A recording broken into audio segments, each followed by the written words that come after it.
Bom dia, meus amigos e minhas amigas. Você está aqui no canal Conexões e Crenças. Eu sou Marcelo Murim, criador do canal e que tem por objetivo falar sobre espiritualidade, frequência, vibração, na busca do seu autoconhecimento, né, do nosso autoconhecimento. Estamos aqui mais uma manhã para nossas leituras, né, semanais, matinais, já de praxe, né? Já o canal já está aqui há algum tempo, né? Quase completando um ano, né? Ainda falta um pouquinho, mas estamos quase lá. E esse início do canal, ele vem com essa proposta aí de a gente formar uma base, né? A gente sintonizar essa energia aí do grupo, e com isso, através do estudo de livros de obras básicas, né? Então, deixando alguns recados aqui, como se você está chegando agora, todas as segundas e quartas e sextas-feiras de manhã a gente faz a leitura na Twitch, ao vivo, as segundas e quartas da Bíblia Peshita e as sextas-feiras do Livro dos Espíritos. Então a gente vem avançando nessas leituras e, e aí depois desse vídeo eu legendo e subo no YouTube. Então, provavelmente você deve estar nos acompanhando aí pelo YouTube, pelo Conexões.crenças no YouTube. E a gente tem também o canal Conexões.crenças no Instagram. No Instagram a gente faz a leitura matinal de uma oração, e eventualmente a gente coloca algum outro tipo de vídeo relacionado ao tema. E no Instagram e no YouTube a gente tem lá os playlists das leituras. Então tem o playlist da Bíblia, do Livro dos Espíritos, tem das orações, que depois eu vou subindo as orações no YouTube. Não faço todos os dias, mas eu vou subindo em blocos. Todos os dias está no Instagram. E tem algumas práticas que a gente vai colocando lá também. E a ideia é cada vez mais trazendo conteúdo relevante, para que a gente possa aprender aí trabalhar as nossas energias, nossas vibrações, para nos elevar, né? Essa é a proposta do canal, tá bom? Então a gente está avançando aqui nas leituras, né? Temos o Livro dos Espíritos, a gente deve terminar em breve, talvez até, se não agora em maio, em junho a gente finaliza. Depois a gente decide o que nós vamos seguir na leitura. E a Bíblia a gente já está no livro de Isaías, enfim, já estamos avançados aí também, tá bom? Antes da gente começar a nossa leitura de hoje, eu quero falar também do nosso parceiro desse projeto, que é a Clima Digital. Eles nos dão suporte na parte técnica aqui de produção, de conteúdo, de organização do site, enfim, toda a parte aí de por trás das câmeras. A Clima Digital nos apoia, tá bom? Então, se você está procurando aí um parceiro, eles estão no Instagram, no @Clima Digital, ou no próprio site, né? climadigital.com.br. Ok? Vamos em frente? Vamos fazer a nossa leitura de hoje? Então vamos lá. Nós estamos. E vamos iniciar o capítulo 2 hoje, que é o capítulo que diz respeito a penas e gozos futuros. São 8 partes aqui nesse capítulo 2 do livro 4, né? A gente está no livro 4 já, que é o último. Então a gente tem aqui a parte de nada, vida futura, depois intuição das penas e gozos futuros, depois intervenção de Deus nas penas e recompensas, o item 4, natureza das penas e gozos futuros, 5, penas temporais, 6, expiação e arrependimento, 7, duração das penas futuras, 8, paraíso, inferno e purgatório. Ok? Então a gente começa com a parte nada, vida futura, pergunta 958. Por que o homem tem instintivamente horror ao nada? Porque o nada não existe. Tão simples quanto isso. 959. De onde vem ao homem o sentimento instintivo da vida futura? Já o dissemos, antes de sua encarnação, o espírito conhece todas essas coisas, e a alma guarda uma vaga lembrança do que sabe e do que viu em estado espiritual. Então a gente tem essa lembrança, essa memória, né? Aí tem aqui o comentário do Kardec. Em todos os tempos, o homem se preocupou com seu futuro de além-túmulo, e isso é muito natural. Qualquer importância que ele ligue à vida presente não o pode impedir de considerar quanto ela é curta e, sobretudo, precária, visto que pode ser cortada a cada instante e ele não está jamais seguro do dia de amanhã, que se torna depois do instante fatal. A questão é grave porque não cogita mais de alguns anos, mas da eternidade. Aquele que deve passar longos anos num país estrangeiro se inquieta com a posição que aí terá. Como, pois, não nos preocuparíamos com o que teremos deixado este mundo, visto que é para sempre? Além do nada, tem alguma coisa que repugna a razão. O homem mais negligente durante sua vida, chegado ao momento supremo, se pergunta o que vai tornar-se e involuntariamente espera.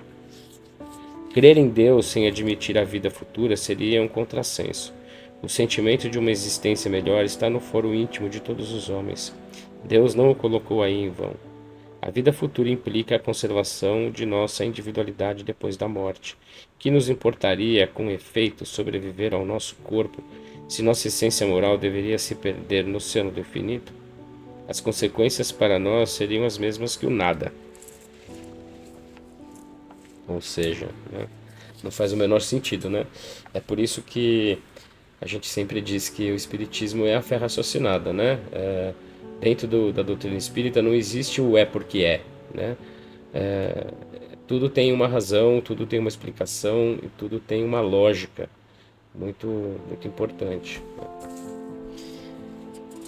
Segunda parte, intuição de penas e gozos futuros, 960. De onde vem a crença que se encontra entre todos os povos de penas e recompensas futuras? É sempre a mesma coisa, pressentimento da realidade trazida ao homem pelo espírito nele encarnado, porque sabei-o, não é em vão que uma voz interior vos fala. Vosso erro está em não escutá-la bastante. Se nisso pensasseis bem, frequentemente vos tornaríeis melhores. 961. No momento da morte, qual é o sentimento que domina a maioria dos homens? A dúvida, o medo ou a esperança? A dúvida para os céticos endurecidos, o medo para os culpados e a esperança para os homens de bem. Olha só, que bonito isso, né? Então, sejamos homens de bem. Por que ascéticos? 962. Por que ascéticos, visto que a alma traz ao homem o sentimento das coisas espirituais? A menos do que se julga, muitos se fazem espíritos fortes durante sua vida por orgulho, mas no momento da morte não são tão fanfarrões. Ou seja, na hora do vamos ver. Aí tem um comentário do Kardec. A consequência da vida futura é a responsabilidade de nossos atos. A razão e a justiça nos dizem que na repartição da felicidade, a qual todo homem aspira, os bons e os maus não podem ser confundidos. Deus não pode querer que gozem, sem pena, de bens, os quais outros não atingem senão com esforço e perseverança. A ideia que Deus nos dá da sua justiça e da sua bondade pela sabedoria de suas leis não nos permite crer que o justo e o mal estejam no mesmo plano aos seus olhos, nem de duvidar que eles receberão um dia uma recompensa ou outro castigo, do bem ou do mal que tenham feito. É por isso que os sentimentos inatos que temos da justiça nos dão a intuição das penas e das recompensas futuras. Então,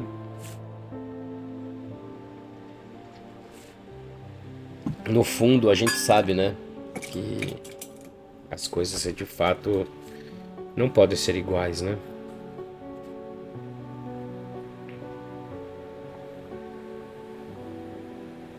A gente tem esse sentimento dentro de nós.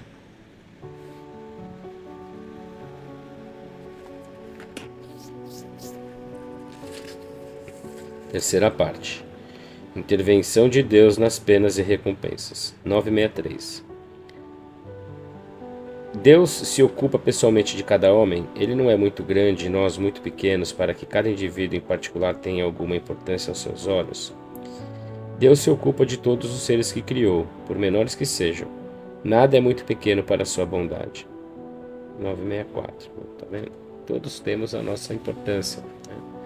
Se Ele criou, nós temos a nossa importância. 964. Deus tem necessidade de se ocupar de cada um dos nossos atos para nos recompensar ou nos punir, e a maioria desses atos não são insignificantes para Ele. Deus tem suas leis que regulam todas as vossas ações. Se as violais, é vossa falha. Sem dúvida, quando um homem comete um excesso, Deus não pronuncia um julgamento contra ele para lhe dizer, por exemplo, foste guloso e vou te punir. Mas ele traçou um limite. As doenças e frequentemente a morte são a consequência dos excessos. Eis a punição. Ela é o resultado da infração à lei. Assim em tudo. Tudo é ação e reação, né? Causa e efeito. Tem o comentário do Kardec aqui. Todas as nossas ações estão submetidas às leis de Deus. Não há nenhuma, por mais insignificante que nos pareça, que não possa ser-lhe uma violação. Se suportamos as consequências dessa violação, não devemos imputá-la, senão a nós mesmos, que nos fazemos assim os próprios artífices de nossa felicidade ou de nossa infelicidade futura. Essa verdade se torna sensível pelo apólogo seguinte. Abre aspas. Um pai deu ao filho a educação e a instrução, quer dizer, os meios de saber se conduzir. Ele lhe cede um campo para cultivar e lhe diz: eis a regra a seguir e todos os instrumentos necessários para tornar esse campo fértil e segurar sua existência. Dei-te instruções para compreender essa regra. Se a seguires, teu campo produzirá muito e te proporcionará o repouso da tua velhice. Do contrário, não produzirá nada e morrerás de fome. Dito isso, deixou-o agir à sua vontade. Fecha aspas. Não é verdade que esse campo produzirá em razão dos cuidados dados à cultura e que toda negligência será em detrimento da colheita? O filho será, pois, na velhice feliz ou infeliz, segundo tenha seguido ou negligenciado a regra traçada por seu pai. Deus é ainda mais previdente, porque nos adverte a cada instante se fazemos bem ou mal. Ele nos envia os Espíritos para nos inspirar, mas não os escutamos.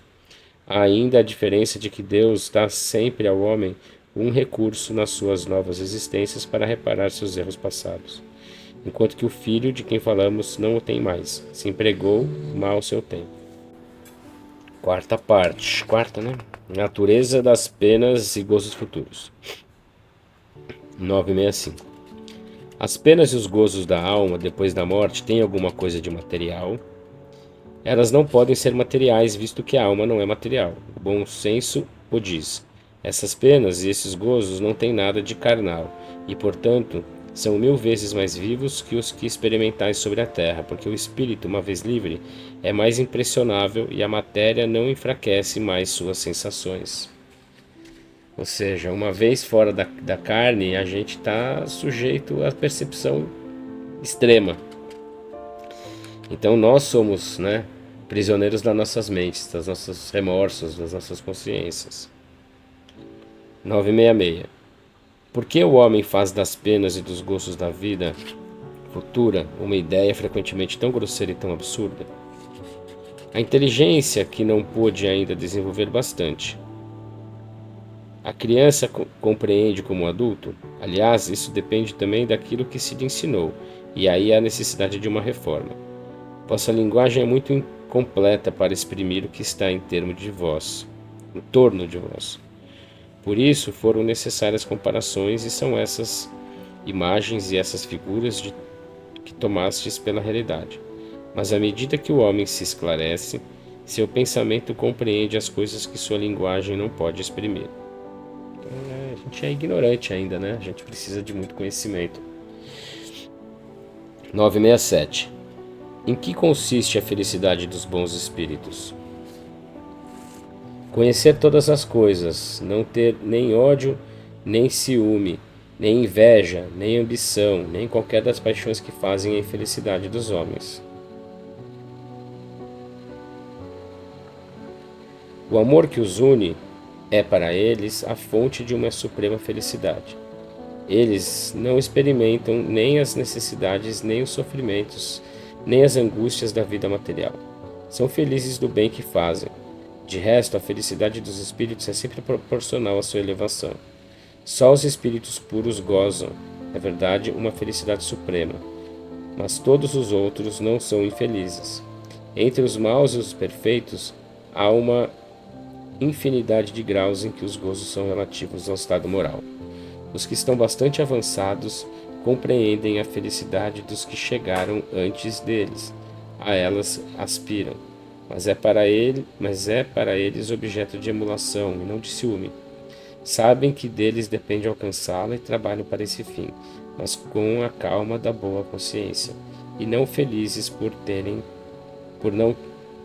felizes por não terem que sofrer o que sofrem os maus. 968. Colocais a ausência das necessidades materiais entre as condições de felicidade para os espíritos, mas a satisfação dessas necessidades não é para o homem uma fonte de prazeres? Sim, os prazeres do animal, e quando não pode satisfazer essas necessidades é uma tortura.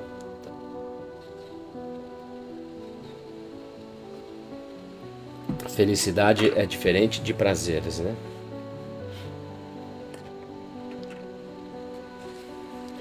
969. O que é preciso entender quando se diz que os espíritos puros estão reunidos no seio de Deus e ocupados em lhe cantar louvores? É uma alegoria que pinta a inteligência que eles têm das perfeições de Deus, porque veem e o compreendem, mas que não é preciso mais prender a letra como muitas outras. Tudo na natureza, desde o grão de areia, canta, quer dizer, proclama o poder, a sabedoria e a bondade de Deus. Mas não creias que os espíritos bem-aventurados estejam em contemplação durante a eternidade, pois isso seria uma felicidade estúpida e monótona. Seria mais a do egoísta, uma vez que sua existência seria uma inutilidade sem termo. Eles não têm mais as tribulações da existência corporal. Já é um gozo. Aliás, como dissemos, eles conhecem e sabem todas as coisas e aproveitam a inteligência que adquiriram para ajudar o progresso dos outros espíritos. É a sua ocupação e ao mesmo tempo um prazer. Então, não existe ficar sem fazer nada, né? Não existe a contemplação pura e simples. O que existe é a bondade, né? É o auxílio, é a caridade, é estender a mão. Então, os espíritos puros, né? Os cristos, eles estão ajudando o processo evolutivo dos demais seres, né? Esse é a evolução de fato. Então, 170. Em que consiste os sofrimentos dos espíritos inferiores? Eles são tão variáveis quanto as causas que os produziram, e proporcionais ao grau de inferioridade, como os gozos o são para os graus de superioridade. Podem se resumir assim: invejaram tudo o que lhes falta para serem felizes e não poderem obtê-lo. Verem a felicidade e não poderem atingi-la. Desgosto, ciúme, raiva, desespero daquilo que os impede de ser feliz. Remorso, ansiedade moral e indefinível. Eles têm o desejo de todos os prazeres e não podem satisfazê-los. E é o que os tortura. Complicado, né? 971. A influência que os espíritos exercem uns sobre os outros é sempre boa? Sempre boa da parte dos bons espíritos, claro. Mas os espíritos perversos procuram desviar do caminho do bem e do arrependimento os que eles creem suscetíveis de se deixar arrastar e que frequentemente arrastaram ao mal durante a vida. Assim a morte não nos livra da tentação? Não, mas a ação dos maus espíritos é muito menor sobre os outros espíritos que sobre os homens, porque eles não têm por auxiliares as paixões materiais. Então a gente está mais suscetível quando está na matéria, né? 972. Como fazem os maus espíritos para tentar os outros espíritos, visto que não dispõem do socorro das paixões? Se as paixões não existem materialmente, elas existem ainda no pensamento dos espíritos atrasados. Os maus mantêm esses pensamentos, arrastando suas vítimas para os lugares onde elas têm o espetáculo dessas paixões e tudo que as pode excitar. Mas por que essas paixões, se já não têm mais objeto real? É precisamente para o seu suplício. O avarento vê o ouro que não pode possuir, o debochado, as orgias nas quais não pode tomar parte, o orgulhoso, as honras que ele inveja e das quais não pode gozar. Ou seja, né, uma vez desencarnados, a gente sintoniza com aquilo que a gente vibra, né? Então, se você vibra nessas viciações, você vai sintonizar em locais que essas viciações existem. E os maus espíritos se aproveitam disso para usar dessa sua energia, dessa sua vibração, dessa sua essência, né? Então, por isso que é muito importante a gente estar sempre vibrando positivamente, pensar no bem, limpar as nossas viciações, né? Limpar as nossas mágoas, o perdão, né? Então, é importante sim nos libertarmos de tudo isso, né? 973. Quais são os maiores sofrimentos que podem suportar os maus espíritos? Não há descrição possível das torturas morais, que são a punição de certos crimes. Mesmo os que as experimentam teriam dificuldades em vos dar uma ideia delas.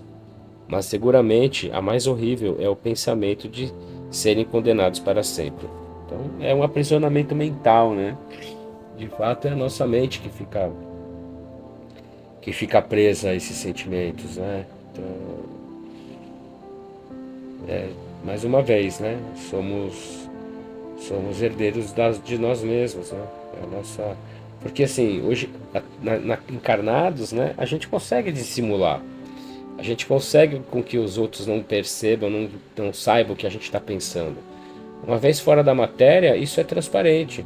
Todo mundo sabe o que você está pensando, todo mundo sabe o que você está sentindo, né?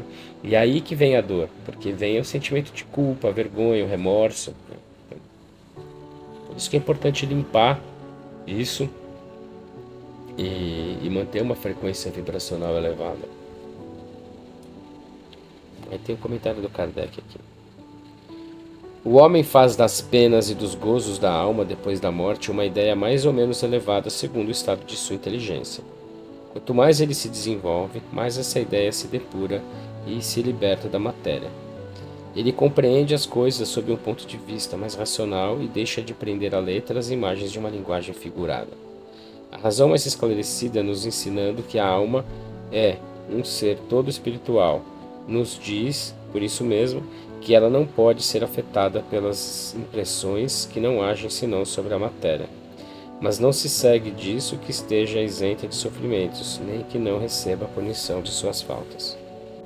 As comunicações espíritas têm por resultado nos mostrar o estado futuro da alma, não mais como uma teoria, mas como uma realidade. Elas colocam sob nossos olhos todas as peripécias da vida de além-túmulo, mas não-las mostram ao mesmo tempo como consequências perfeitamente lógicas da vida terrestre.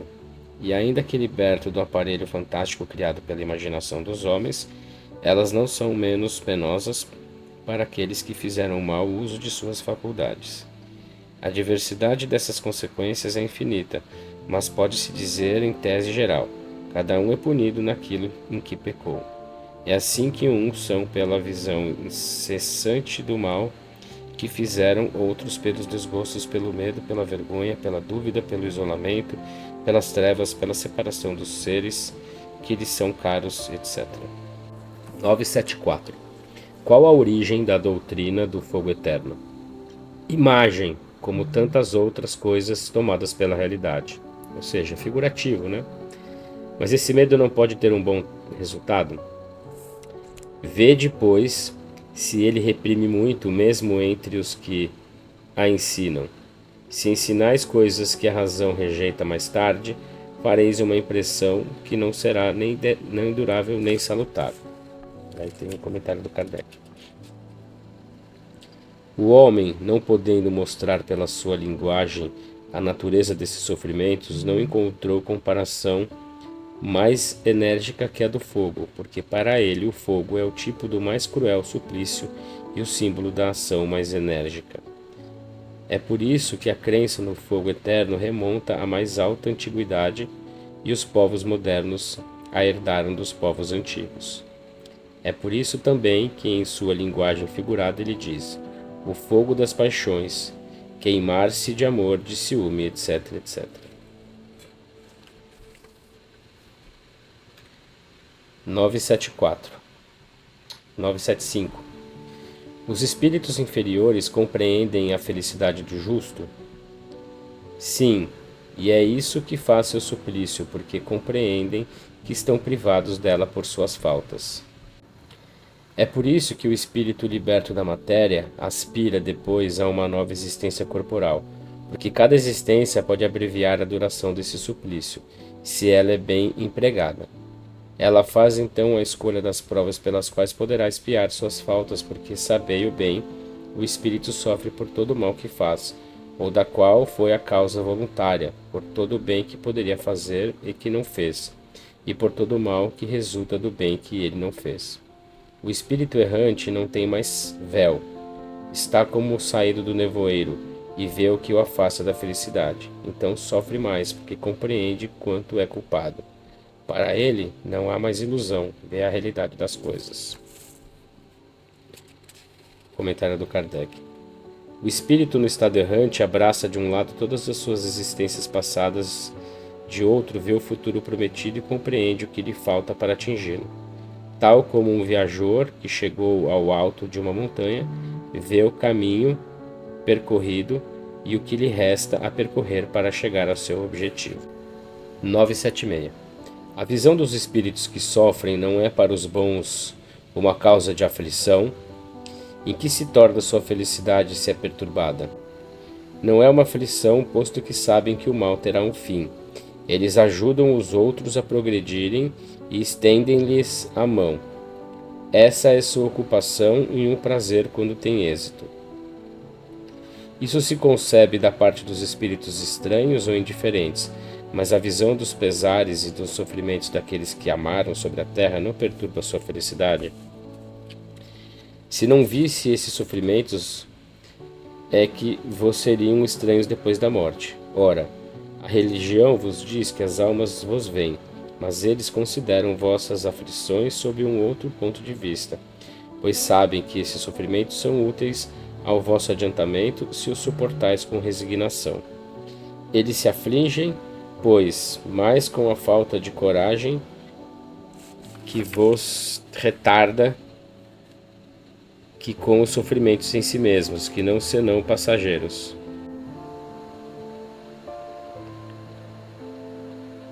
Que não são senão passageiros. 977. Os espíritos, não podendo se esconder reciprocamente, seus pensamentos e todos os atos da vida sendo conhecidos, seguir-se-ia que o culpado está na presença perpétua de sua vítima? Isso não pode ser de outro modo, o bom senso o diz. Essa divulgação de todos os nossos atos repreensíveis e a presença perpétua daqueles que lhe foram as vítimas são um castigo para o culpado? Maior do que se pensa, mas somente até que ele tenha expiado suas faltas, seja como espírito, seja como homem, nas novas existências corporais. É interessante, né? O que eu estava falando. A gente não consegue se esconder de fato, né? E aí sofre todas essas consequências, né? Da nossa própria cobrança, né? Da nossa própria mente. Aí tem um comentário do Kardec aqui. Quando estivermos no mundo dos espíritos, todo o nosso passado, estando a descoberto o bem e o mal que fizemos, serão igualmente conhecidos. É em vão que aquele que fez o mal queira escapar da visão de suas vítimas. Sua presença inevitável será para ele um castigo e um remorso incessante até que tenha expiado seus erros. Enquanto que o homem de bem, ao contrário, não encontrará por toda parte senão olhares amigos e benevolentes. Para o mal, não há maior tormento sobre a terra que a presença de suas vítimas, e por isso ele as evita sem cessar. Que será quando a ilusão das paixões estando dissipada, ele compreender o mal que fez, vendo seus atos mais secretos revelados, sua hipocrisia desmascarada e não podendo se subtrair à sua visão? Enquanto a alma do homem perverso está atormentada pela vergonha, pelo desgosto, pelo remorso, a do justo goza de uma serenidade perfeita. Então, 978. A lembrança das faltas que a alma pôde cometer quando era imperfeita não perturba sua felicidade, mesmo depois que ela está depurada? Não, porque resgatou suas faltas e saiu vitoriosa das provas às quais se submeteu com esse fim. 979. As provas que restam a suportar para arrematar sua purificação não são para a alma uma apreensão penosa que perturba sua felicidade? Para a alma que está ainda enlameada, sim. É por isso que ela não pode gozar de uma felicidade perfeita senão quando esteja purificada. Mas para aquela que já se elevou, o pensamento das provas que lhe restam a suportar nada tem de penoso. Comentário do Kardec. A alma que alcançou certo grau de pureza já goza a felicidade. Um sentimento de doce satisfação a penetra e ela é feliz por tudo aquilo que vê, por tudo que a cerca. O véu se levanta para ela sobre os mistérios e as maravilhas da criação, e as percepções divinas lhe aparecem em todo o seu esplendor. 980. O laço simpático que une os espíritos da mesma ordem é para eles uma fonte de felicidade? A união dos espíritos que se simpatizam para o bem é para eles uma das maiores alegrias, porque não temem ver essa união perturbada pelo egoísmo. Eles formam no mundo inteiramente espiritual famílias com o mesmo sentimento, e é nisso que consiste a felicidade espiritual. Como no teu mundo vos agrupais em categorias e sentes um certo prazer quando vos reúnes. A afeição pura e sincera que experimentam e da qual eles são o objeto é uma fonte de felicidade, porque lá não há falsos amigos nem hipócritas. Comentário do Kardec. O homem sente as premissas dessa felicidade sobre a terra quando encontra almas com as quais pode se confundir numa união pura e santa. E em uma vida mais depurada, essa alegria será inefável e sem limites, porque não reencontrará senão almas simpáticas que o egoísmo não arrefece, porque tudo é amor na natureza, é o egoísmo que o mata. O ego. 981. Há para o estado futuro do espírito uma diferença entre aquele que em vida teme a morte e aquele que a vê com indiferença e mesmo com alegria? A diferença pode ser muito grande, entretanto, frequentemente, ela se apaga diante das causas que dão esse temor ou esse desejo. Quer a tema, quer a deseje, pode-se estar movido por sentimentos muito diversos, e são esses sentimentos que influem sobre o estado do espírito. É evidente, por exemplo, que naquele que deseja a morte unicamente porque vê nela o termo de suas tribulações, é uma espécie de murmuração contra a providência e contra as provas que deve suportar. 982. É necessário fazer profissão de fé espírita e de crer nas manifestações para assegurar nossa sorte na vida futura? Se fosse assim, seguir-se-ia que todos aqueles que não creem ou que não tiveram os mesmos esclarecimentos são deserdados, o que seria absurdo. É o bem que assegura a sorte futura. Ora, o bem é sempre o bem, qualquer que seja o caminho que a ele conduz. Ou seja, não importa a sua religião, né? O que você acredita. O que importa é fazer o bem. Jesus já falava isso, né? Comentário do Kardec. A crença no Espiritismo ajuda a melhorar-se fixando as ideias sobre certos pontos do futuro. Ela apressa o adiantamento dos indivíduos e das massas porque permite conhecer o que seremos um dia. É um ponto de apoio, uma luz que nos guia. O Espiritismo ensina a suportar as provas com paciência e resignação. Ele desvia os atos que podem retardar a felicidade futura, e é assim que contribui para essa felicidade, mas não diz que sem isso não se pode alcançá-la. Enfim, ajuda a gente no entendimento, né, da situação, das coisas, mas obviamente que não garante nada. Vamos para a quinta parte aqui, que é penas temporais.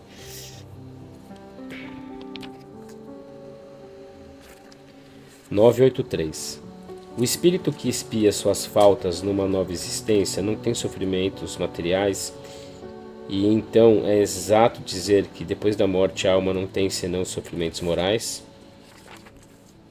É bem verdade que quando a alma está reencarnada, as tribulações da vida são para ela um sofrimento, mas não tem ela senão o corpo que sofre materialmente. Dizeis frequentemente daquele que está morto que ele nada mais tem a sofrer. Isso não é sempre verdadeiro. Como espírito, ele não tem mais dores físicas, mas segundo as faltas que cometeu, pode ter dores morais mais pungentes, e numa nova existência pode ser ainda mais infeliz. O mal rico nela pedirá esmola e será vítima de todas as privações da miséria. O orgulhoso de todas as humilhações, aquele que abusa de sua autoridade e trata seus subordinados com desprezo e dureza, então será forçado a obedecer a um senhor mais duro do que ele o foi.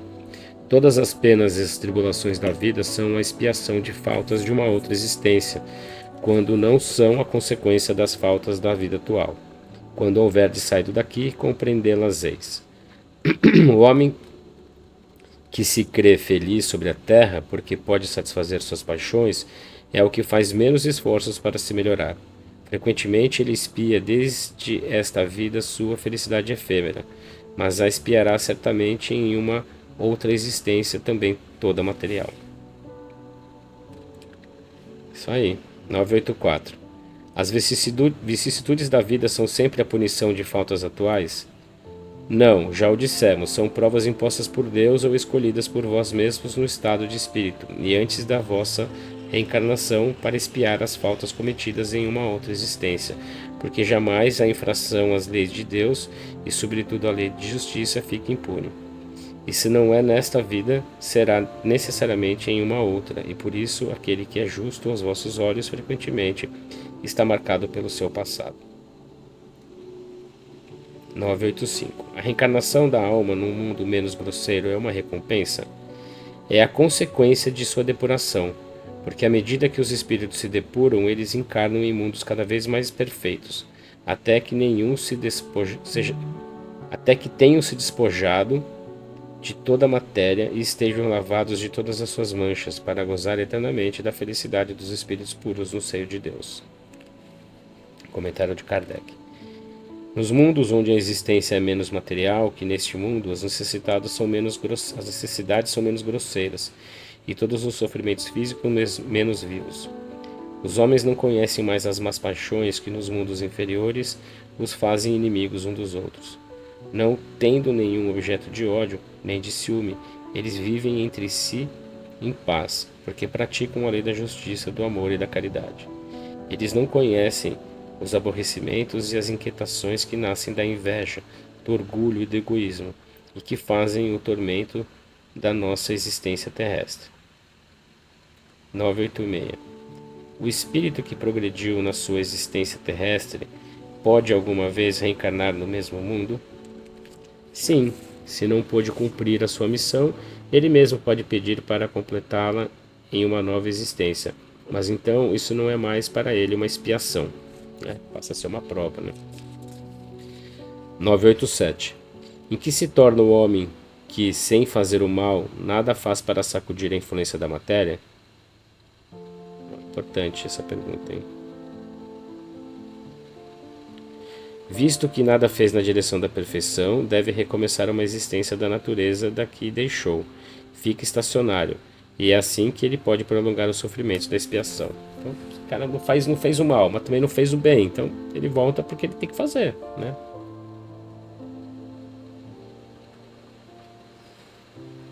E com isso vai prolongando, né? 988.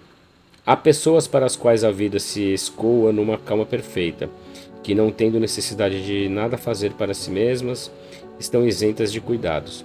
Essa existência feliz é uma prova de que elas nada têm a espiar em uma existência anterior? Conhece-as bem? Se o crês, enganas-te. Frequentemente a calma não é senão aparente. Podem ter escolhido essa existência, mas quando a deixam percebem que ela não lhes serviu ao progresso, e então, como o preguiçoso, lamentam o tempo perdido. Sabei bem que o espírito não pode adquirir conhecimentos e se elevar senão pela atividade. Se adormece na negligência não avança. Ele é semelhante àquele que tem necessidade, segundo vossos usos, de trabalhar e que vai passear ou deitar com a intenção de nada fazer. Sabei também que cada um terá que prestar contas da inutilidade voluntária de sua existência. Essa inutilidade é sempre fatal à felicidade futura. A soma da felicidade futura está em razão da soma do bem que se fez, e da infelicidade está na razão do mal e dos infelizes que se tenham feito.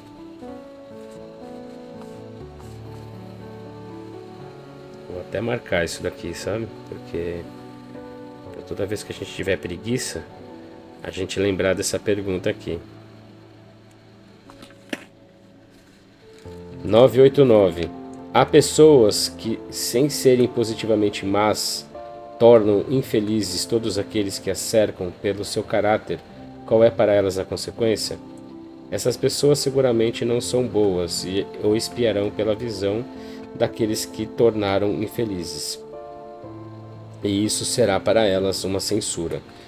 Depois, numa outra existência, suportarão o que fizeram suportar. Muito bem, é isso aí. Então hoje encerramos a leitura. Semana que vem a gente deve concluir aqui o capítulo 2. E depois, na verdade, o capítulo 2 e concluir o livro de fato, né? E aí a gente fica com a parte da conclusão, tá bom? Então, obrigado para todo mundo que esteve aqui conosco até agora. Agradeço a presença. Peço para que vocês sigam o canal, é gratuito. Cliquem no joinha aí se vocês gostaram da leitura de hoje. Compartilhem com as pessoas que vocês gostam. Deixe seu comentário, deixe sua sugestão, que é sempre importante e ajuda a gente no engajamento, tá bom? Desejo a todos um excelente final de semana, uma ótima sexta-feira e segunda-feira estaremos novamente juntos para dar continuidade às nossas leituras. Um grande abraço, fiquem com Deus, até segunda, valeu!